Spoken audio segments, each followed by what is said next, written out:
Here are the headlines for Wednesday morning, September 4, 2024. Armed Venezuelan prison gang in Denver highlights map of United States sanctuary zones to avoid amid migrant crisis. The Biden-Harris administration's open southern border policies have led to chaos in some areas of the United States, with Venezuelan prison gangs contributing to the turmoil. The situation highlights how sanctuary cities and areas can descend into lawlessness if police are overwhelmed and unable to respond effectively. In one incident, a citizen reporting a crime committed by an immigrant was told by a police officer that the city does not report undocumented immigrants because it is a sanctuary city. Watch. Ukraine unveils terrifying flamethrower drone, which spits thermite. A Ukrainian drone reportedly equipped with thermite was seen unleashing hot fire onto Russian defensive positions in eastern Ukraine. The viral video shows the moment when the flame-throwing drone rained down a huge flame, instantly catching bushes, shrubs, and trees on fire, presumably to flush out Russian soldiers concealing their location. Thermite is a mix of iron oxide and magnesium that can reach temperatures of 2,400 Celsius and set alight almost anything in its path. The Ukrainian conflict has accelerated innovation in drone technology, transforming the use of drones as weapons in warfare. Harris' so-called surges, thanks to oversampling pollsters. Polls showing Vice President Kamala Harris leading in the presidential race have been met with skepticism due to concerns over biased polling methodology. Critics argue that many polls oversample Democrats and undersample Republicans, creating a misleading advantage for Harris.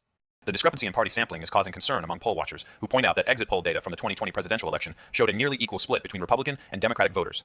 Despite claims of intentional bias being dismissed by some pollsters, the controversy surrounding these polls has left many wondering about the true state of the race, with doubts persisting over how Harris has managed to rise in the polls without significantly improving her historically low job approval rating. I will kill you and your families. A Somali migrant stabs German man in the neck. 30 police officers make arrest. A 27-year-old Somali man stabbed a 46-year-old German man in the neck outside a supermarket in Waltershausen, Germany. The incident began when the Somali man started coughing on customers inside the store and threatening them. When the victim asked him to stop, the Somali man allegedly threatened to kill him, then stabbed him with a knife. Despite suffering minor injuries, the victim was able to escape and other witnesses intervened to stop the attacker. The Somali man, who has previous convictions, is being charged with attempted manslaughter, violent disorder, and threats, and faces up to 15 years in prison. Adding insult to margin calls, NVIDIA receives Department of Justice subpoena making record price drop even worse. The United States Department of Justice is investigating NVIDIA, a dominant provider of artificial intelligence processors, for allegedly violating antitrust laws by making it harder for customers to switch to other suppliers and penalizing buyers who don't exclusively use its products. The investigation, led by the DOJ's San Francisco office, has resulted in subpoenas being sent to NVIDIA and other companies, including Intel, as part of a probe into whether NVIDIA is monopolizing the industry. NVIDIA shares have fallen sharply following the news, with the company losing $40 billion in market value on Tuesday and another $340 billion on Wednesday, bringing its total losses for the day to $380 billion. Yale Divinity students forced to read from Witch's Spell at orientation. Yale University's Divinity School included a reading of Adrienne Brown's Radical Gratitude spell in its orientation program for incoming students, which some participants found uncomfortable and coercive. The spell was read aloud by students without prior knowledge of the author or her intentions, creating an atmosphere that felt like a pseudo-ritual. Some students expressed concern over the normalization of pagan spirituality in educational spaces at the expense of other students' faiths. Putin in Mongolia, West dismisses all inconvenient facts as Kremlin propaganda. Russian President Vladimir Putin defended his country's recent moves against Western media outlets, including the banning of over 90 journalists and media entities from Russia. In an interview with the Mongolian newspaper Onador, Putin claimed that these actions were justified responses to Western countries previously punishing Russian outlets first. He argued that almost all Western countries where Russian journalists try to work create obstacles for them, ban Russian television channels, and censor Russian media and online resources. Putin also stated that his government keeps a proper balance between press freedoms and issues of national security, cooperating constructively with media outlets regardless of their editorial policy as long as they comply with Russian laws. Who guards the guardians? Justice Neil Gorsuch delivered a speech condemning the proliferation of federal laws and regulations that he believes undermine the credibility of American legal institutions. He argued that the expansion of laws and regulations creates injustice and makes citizens feel like criminals, but his critics argue that his examples are trivial and do not demonstrate how to balance competing interests. They also suggest that Gorsuch should focus on policing the Supreme Court's own behavior, rather than advocating for vague solutions such as civic education and eliminating unnecessary laws. FDA authorizes new CEOVID-19 vaccine without clinical data. The Food and Drug Administration, FDA, has granted emergency authorization for the CEOVID-19 vaccine developed by Novavax to be administered to individuals aged 12 and older in the United States. This protein-based vaccine provides an alternative to the mRNA vaccines from Moderna and Pfizer, which were cleared earlier this month. FDA officials cited animal testing data as supporting their decision, although critics argue that safety and effectiveness should not be asserted without clinical trial data. Novavax's vaccine targets the JN1 lineage of the virus, but company officials believe it will perform well against other strains, including KP3, which is currently dominant in the United States. Russia attacks military academy in Ukraine, leaving 51 dead, over 270 injured. A Russian ballistic missile struck a military academy in the central Ukrainian city of Poltava, killing at least 51 people and injuring 271 others. The attack is one of the single deadliest incidents of the 2.5-year Russia-Ukraine war. A neighboring hospital was also hit by a second missile, and authorities are conducting an ongoing search and rescue operation to locate survivors under the rubble. Ukrainian officials condemned the strike as a brutal act of aggression, with President Zelensky vowing to investigate and calling for international support to allow Ukraine to defend itself more effectively. The big lie of skilled migrant workers saving Western economies. The notion that Western economies need illegal immigrants to support their labor markets is a fabrication. Illegal migrants in the United States and Europe do not bring skilled labor to the table, but instead flood into low-skill service sectors such as nursing home care, construction, and health services. They drive up housing demand, leading to increased prices on new homes and rentals, while also relying heavily on government welfare programs. In fact, it is estimated that illegal immigrants cost taxpayers at least $150 billion in public services each year, while paying only $25 billion in taxes. Poland says it has duty to shoot down Russian missiles. North Atlantic Treaty Organization leadership warns against Poland's Foreign Minister Radosław Sikorski has sparked controversy within the North Atlantic Treaty Organization military alliance by saying that member states have a duty to shoot down incoming Russian missiles when they are in Ukraine's skies, threatening the population below. This comes as Russia's ballistic missile and drone attacks across all oblasts of Ukraine have significantly stepped up, leading to more border incidents and close calls directly impacting neighboring Poland. Some Western officials have warned that this would move the red lines too rapidly and get the North Atlantic Treaty Organization too directly involved, likely triggering direct war with Russia. However, Sikorski insisted on his country's right to intercept after a suspected Russian drone crossed into Poland, and argued that when a Russian missile threatens to fall in Poland, it is safer to shoot it down while it is at a higher altitude in Ukraine's skies. Reagan the movie, How the Mainstream Media Cannot Help Itself. The author recently watched the movie premiere of Reagan in an actual movie theater and loved it, despite critics rating it at 18% on Rotten Tomatoes. Dennis Quaid's performance as Ronald Reagan is outstanding, and the chemistry between him and Penelope Ann Miller, who plays Nancy Reagan, is great. The film has its flaws, such as dark cinematography and a long runtime of 2 hours and 15 minutes, but overall it's an emotional and satisfying movie that will appeal to those who came of age during the Cold War. Despite criticism from some reviewers, who call it schmaltzy and hagiographic, the author recommends Reagan without reservation, giving it 4.5 out of 5 stars. What's behind today's market rout? Goldman Sachs traders explain. The Standard & Poor's 500 stock market index had its third worst trading day this year, losing 2.12% of its value, as the Nasdaq composite and technology stocks bore the brunt of the selling, with the tech-heavy index dropping 3.26%. The Philadelphia Stock Exchange semiconductor index plummeted more than 7.1%, marking its worst one-day drop since the COVID-19 pandemic crash in 2020. Officials denounced Zelensky's politically motivated firing of Ukraine's energy chief. The board of Ukraine's national power grid operator, Ukrenergo, removed the company's chief executive officer, Volodymyr Kudrytsky, following frequent power outages and rolling blackouts in various regions. This decision was made at the personal request of President Zelensky and amid concerns over preparedness and protective measures around Ukrenergo facilities. Kudrytsky is also facing a criminal probe by the High Anti-Corruption Court, but his defenders claim this is politically motivated and has nothing to do with his performance as head of Ukrenergo. 2 members of the supervisory board resigned in protest against the decision, calling it politically motivated and groundless. Western organizations operating in Ukraine have warned that the move could jeopardize cooperation between Ukraine and European power grid associations. The surprising history of the president's Resolute desk. The Resolute desk was originally part of the British ship HMS Resolute, which had been abandoned in the Arctic ice after being damaged during an expedition to find the missing Sir John Franklin.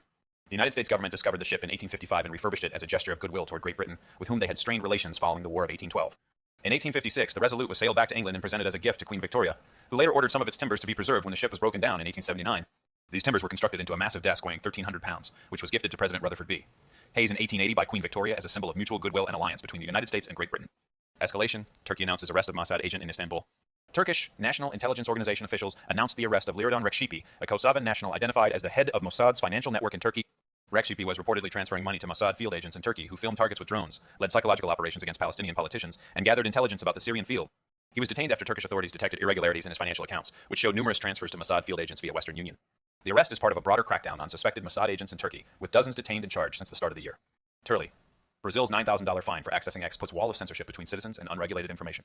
Brazil's government has banned the social media platform X from the entire country and will fine citizens who use virtual private networks to access it $9,000 per day, which is more than the average salary in Brazil. The ban is part of a comprehensive crackdown on efforts to get news through X, including ordering all Apple stores to remove X from new phone. This move puts Brazil alongside China in its effort to create a wall of censorship between citizens and unregulated information, foreshadowing a potential trend where entire nations block access to sites committed to free speech values or unfettered news. Finland unveils world's first deep earth repository to bury nuclear waste. Finland is set to bury nuclear waste for 100,000 years starting 2026 in the world's first deep earth repository, dubbed Onkalo. The facility, located 400 meters below the forests of southwest Finland, will use a multi-barrier principle to ensure the isolation of radioactive waste. About a dozen European countries are planning similar deep geological repositories for their nuclear waste. Finland's Onkalo is expected to increase the appeal of nuclear energy and small modular nuclear reactors, which could play a crucial role in reducing greenhouse gas emissions by providing clean electricity. Globalism is economic slavery. The world's financial system is unsustainable and on the verge of collapse due to governments abandoning sound money and giving private central banks control over printing paper currencies. This has led to rising prices, illusionary economic growth, and a widening wealth gap between the rich and poor. Central banks serve the interests of wealthy elites rather than the working class, and easy money sustains companies that produce no market value. The poorest people are hit hardest by this artificial arrangement, watching their savings lose most of its value over time. As the system collapses, those in power will do whatever it takes to survive, including controlling central bank digital currencies, censoring speech, and suppressing dissent. Officials can't reject mail-in ballots with incorrect dates. Pennsylvania court has ruled that election officials cannot reject mail-in ballots due to incorrect dates or lack of dates as long as they were submitted before the deadline. The Commonwealth State Appeals Court struck down a 2019 law requiring voters to date the envelope in which mail-in ballots are enclosed, citing it as unconstitutional and violating the state constitution's free and equal elections clause. This decision applies to Philadelphia and Allegheny counties, and could potentially affect thousands of voters whose ballots were previously rejected due to minor errors. So much for sanctions. Russia surpasses United States for gas exports to European Union. From April to June, the European Union bought more than 12,700 million cubic meters of natural gas from Russia and 12,300 million cubic meters from the United States. Despite the EU's efforts to shift away from Russian energy sources, Russia now supplies 15% of the total volume of natural gas imported by the European Union. Norway remains the top supplier, having provided 23,900 million cubic meters in the second quarter, while Germany claims it no longer imports gas from Moscow. The issue has sparked renewed demands to end Russian imports and defund Putin's war efforts, with some suggesting that the EU pay a fixed amount of aid and arms supplies to Ukraine for every cubic meter of imported Russian gas. This actually looks pretty scary. Leverage is near maximum levels for all hedge fund categories, suggesting potential for significant degrossing if market volatility continues, particularly given the current high net leverage level. Zelensky's biggest cabinet shuffle of the war. What is behind it? The Ukrainian government is undergoing its largest cabinet shakeup since the Russian military invasion 2.5 years ago. At least 6 officials, including several ministers, have resigned as part of a broad cabinet reshuffle. President Volodymyr Zelensky said this move aims to give new strength to Ukraine's institutions. The United States futures slide as global market rout extends for second day. Markets continued their risk-off trend, with the SAM 500 falling by 1.2% for its worst daily performance since August 5th. Oil prices fell to below $70 per barrel, with West Texas Intermediate crude down several tenths overnight. Europe followed a similar pattern, trading in line with the broader risk-off tone at the time of the close, and the STO XXX600 lost ground for a second day running. Asian markets also experienced losses, with Japan's Nikkei leading declines in the region, falling by 3.31% after slightly recovering from an initial 4.04% drop. Germany resumes deportations to Afghanistan.